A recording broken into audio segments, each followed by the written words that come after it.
Hello and welcome to episode 10 of Fun with Robotics. So this next project may seem like a bit of an indulgence on my part, and you may be able to make a case for that. But I'm not the only one that wants to organize all of my glues and adhesives together in one spot. If you've ever watched Adam Savage from Mythbusters, he has a channel on YouTube called Tested, and he showed where he built a cart to organize all of his glues and adhesives by using an airplane serving cart.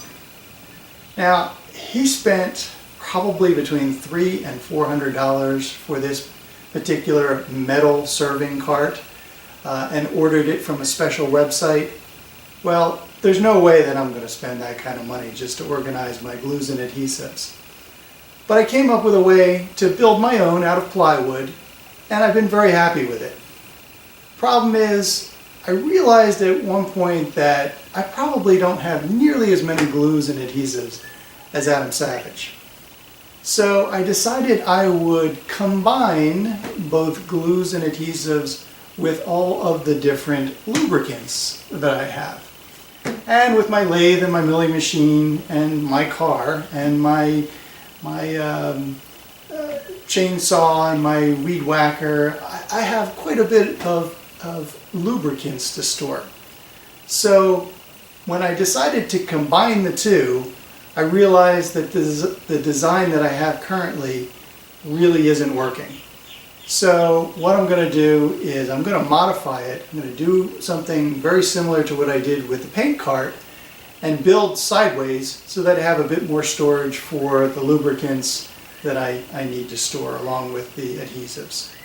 So let's have a look at the cart that I have now, and I'll show you what I want to do to improve it. Let's go have a look. This is the inexpensive alternative that I came up with for storing all of my adhesives.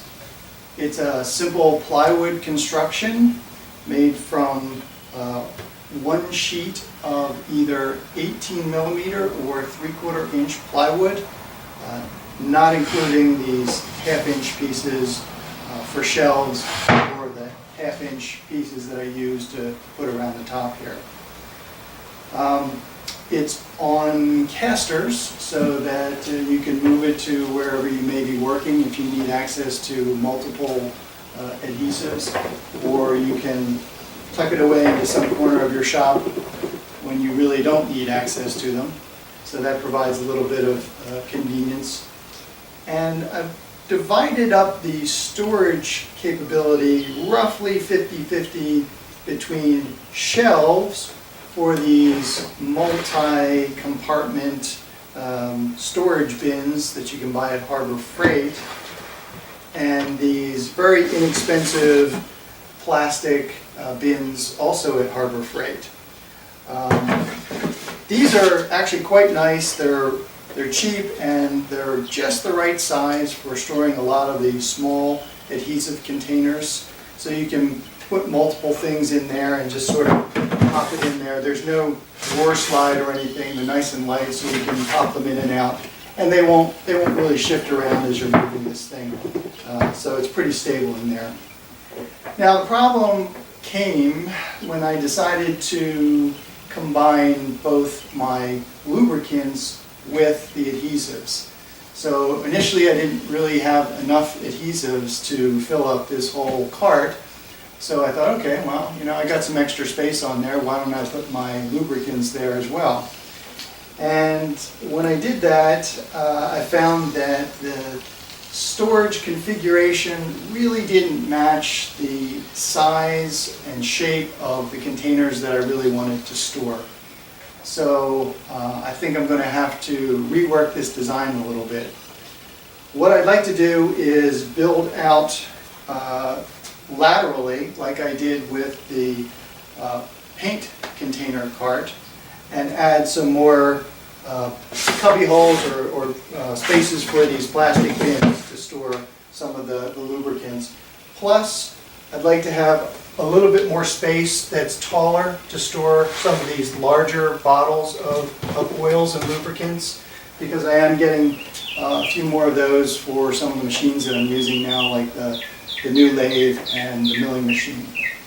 So what I think I'm going to do is I will add one more of this column over here. So I'll pick up another 1, 2, 3, 4, and then I'm going to remove some of these, so I'll get another 5 bins here. So this will come out. This one, I think I had originally planned for storing additional adhesives, but I don't think I'm going to need it. So this is going to go away. And then this shelf will also come out. I will leave this one here because I'm actually using this one. And I think I'll keep this one, which is for future storage of adhesives. It's a little bit deeper than the other ones, so that should come in handy. And I am storing some glue sticks in here, so I'll keep that one as well. And then what I'll do is I'll make these bins here, so that I'll have a little bit more storage in terms of bins, a little bit more storage in terms of tall space for lubricant bottles, and then I'll add them over on this side so that I get another row of pretty much the same thing. So I'm going to go ahead and make those pieces. I'll make the changes to this, and then I'll come back and I'll show you what I've done. Here are the changes that I've completed on the adhesive cart.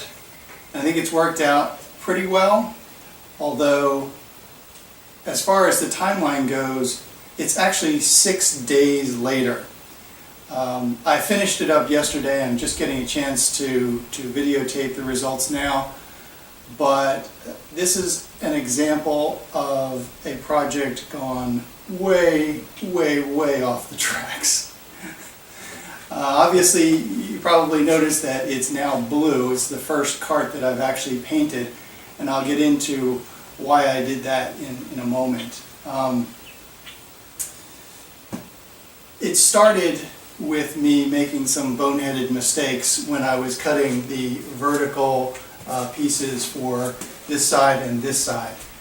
I ended up cutting the dados in the wrong location, and I cut some dados that didn't need to be cut.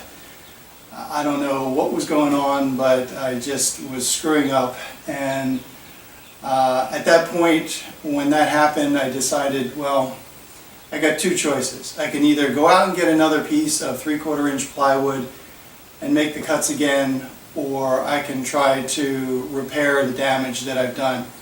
And I thought, if I go out and buy another 3/4 inch sheet of plywood, I'm likely to make the same mistake again. Then I'd really be pissed off. So I decided to try and repair the uprights that I had already cut. And I thought a couple of ways to do that might be to cut some strips of wood to fit into the dado slots and then glue them in there and then sand it down. But the problem was some of the dados that I cut wrong were just a fraction of an inch off, and it would be really hard to just put in a slim piece of wood there and then try to recut it. Probably just wasn't going to work out that well. So I had another thought. I had some Bondo laying around, and I thought maybe I can fill in those grooves with Bondo and then sand it down and then recut it. So I decided to try that, and unfortunately it's been pretty hot around here lately, and the first time I started to put Bondo into the dado slots to fill them up, the Bondo basically hardened within only a couple of minutes. It really didn't give me much of a chance to work with it. So I remembered a little trick that if you put Bondo into the refrigerator, it will extend the amount of time that it takes for the material to harden. And I found this out by working in my garage when I lived up in Pennsylvania. I was working in the middle of the winter time, and it was probably about 30 degrees outside, and I was using Bondo, and it took forever for it to actually start to harden. So I did that. I put it into the refrigerator, not the freezer. You can do that too, and that'll really extend the time. But I just went with the refrigerator, and that seemed to help extend the hardening time and gave me a little bit more of a chance to work with it. But it took 4 coats or iterations of putting Bondo on in order to fill those dado slots, because between each iteration of putting Bondo in there, you have to scrape the excess off while it's still a little bit soft, and then you have to sand it down. So you have to apply it, scrape it, wait, sand it, and recycle again. And that's because you need to scrape it, because otherwise you'd be sanding forever and there would be just dust everywhere. So by scraping it off when it's still a little soft, you can get rid of 85–90% of what you would have had to sand off if you didn't remove it. So I worked in the evenings, probably several hours every night, to fill in those dados with Bondo and get it sanded down smooth and ready for to redo the 2 dados that I needed to do. So after 4 nights working on it, it looked pretty good. I had all the vertical sections here, 1, 2, 3, 4, 5, 6, all done, and they were nice and smooth. And at that point, I didn't know if putting the Bondo section that I filled in through my dado blades would actually produce a good cut or not. So I only had to do 2 dado cuts. Everything else was just fill in and then paint over. But these 2 I needed to redo to get one of these shelves in. So I ran it through the dado blade, and sure enough, it worked really, really well. I was sort of surprised, but relieved that it worked extremely well. So now I know that if you screw up a dado cut, you can always fill it in and then sand it down, and you should be okay. Now the problem was you could see those lines where I filled it in with Bondo. It was pretty obvious. So I decided, how can I cover my mistakes, cover my tracks, if you will? One good way is to paint it. So therefore the blue. The only issue with painting is that if you go down that path of painting something like plywood, that primer coat of paint, when it dries, it pulls up the grain structure of the wood and takes what was probably previously a semi-smooth surface and makes it extremely rough. So every blue section you see, every blue surface, had to be sanded after I had made those dado cuts. So I had made the dado cuts, I painted all the pieces, let them dry out in the sun, sanded all those pieces with probably I think it's 150 grit sandpaper, enough to take down that grain structure, that roughness, and then I started to do the reassembly. This left me with, I think I now have 3 more or 4 more cubbies for these bins. So that's nice. Actually, I have 3 here that are empty, and I still have 1. I got to go pick up another one at Harbor Freight. Down at the bottom, I have another slot here that's tall for these large oil containers. So I've got plenty of space down here for the large oil containers as well as some of the smaller ones. And then I have more lubricants down here. This is really just a grease gun and some grease cartridges, and then some smaller lubricants in smaller containers. And then up here, starting here, is all of the adhesives. I kept the original container that I'm using for my adhesives, the one from Harbor Freight. I'm already using that, so I kept it. And then I'm also keeping this plastic one, which is where I keep the longer glue sticks for the glue gun. This is the only one that will fit the long glue sticks. These 2 have more squarish or rectangular type compartments, but none are long enough to store glue sticks. So I store my glue sticks in here, and I kept this compartment for that. And I decided to keep this big one. This is the deep one for future storage. I figure maybe I'll have some adhesives that have slightly larger containers that wouldn't fit in here, that might fit in here. So this is sort of future storage. And then over here, I have one cubby that's just a little bit taller than these. That's about the size of my hand here. And then this one got an extra maybe 1.5 inches. And that's good for some of the taller containers like wood glue that wouldn't fit in here. So they fit there. And then of course by extending it another foot, I get another foot of surface space on the top.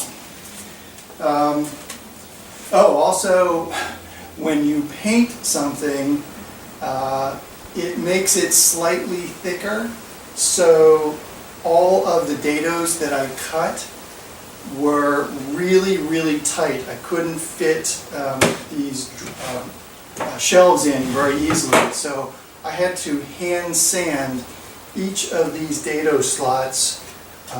Every single one of them had to be hand sanded a little bit to make these drawers fit in just a little easier. Some of them are still pretty tight, but you can definitely get them out. So that's really why it took 6 days to complete. Even though I'm really happy with it. I mean, there's a couple of things that I now know, like for example, you can fill in a dado slot with Bondo and then sand it and paint over it, and it looks pretty good. And also I have a pretty blue adhesive and lubricants cart now. So I'm happy with that. Oh, and also, it was just such a disaster. I chose a color. It's called, oh, I have the cans here somewhere. Here they are. It's called Rust-Oleum American Accents 2x Ultra Cover, and this is the spray can version of it. I actually bought a quart of it at Walmart, and I used it with a roller to roll on the original paint. And I didn't quite have enough to do all the pieces, so when I went back there, they didn't have any more of that particular color. So I went over to Home Depot. I figured, okay, they're gonna, they sell a lot of paints, they'll have it. Well, I asked the guy, because I didn't see it on the shelf, and he said they don't make the deep blue anymore. So if I was going to do a second coat on it, I probably would have to actually get a different color and paint over everything. So the few pieces that were left that were still unpainted, luckily I had 2 cans of the deep blue gloss spray paint, which matched the color of the regular latex paint that I brushed on or rolled on. So that just got me by. And I was, I had enough to complete the whole cart. Now there are some sections here, like right here, I don't know if you can see that, where there's places where I've sanded that just don't have all the paint on it. But you know what, I kind of like the look. It looks sort of a little bit rustic, a little bit used. So I don't really plan on doing a whole new coat of paint. I might go over a few sections with the spray can just to touch it up a little bit. But I like the color. Kind of reminds me of the TARDIS. So yeah, I do like it, and I think that's really going to do it. Again, I guess the lesson learned here would be that if you take your time and try not to make a mistake, you'll save yourself a lot of time in the long run, and not have to fix all of your mistakes. But on the other hand, I know a few things that I didn't know before, and I've got this nice pretty blue glue and adhesive cart. So that's it. If there's any interest, I'll do dimensions on it. Otherwise, I think I'm just going to skip that for now. I mean, it's pretty easy to see rough dimensions of this, and you can build your own version of it. So if you really want to know the dimensions, I'll do that. But otherwise, the idea is there for you to copy and make your own version of it. So I think that's it, and I'll do the wrap up. Here's a close-up shot of the repairs that I did of the dados filled in with Bondo. You can see right here and right here, you can see the line. That's where it's filled in. It's really rather smooth. It's really kind of hard to detect because I sanded this paint. It's showing through, but I think if you did a second coat, it would pretty much be invisible. So, successful repair. Well, that'll do it for episode 10 of the glue cart, or should I say, the adhesive and lubricant cart. As always, if you have any questions, send me an email to info@theroboticscodedepot.com, and I'll try to get back to you as quick as I can. Also, don't forget to check out the website, theroboticscodedepot.com. There's always a lot of good information there that I'm posting. Don't forget to like and subscribe if you like these kind of videos, and we'll see you next time.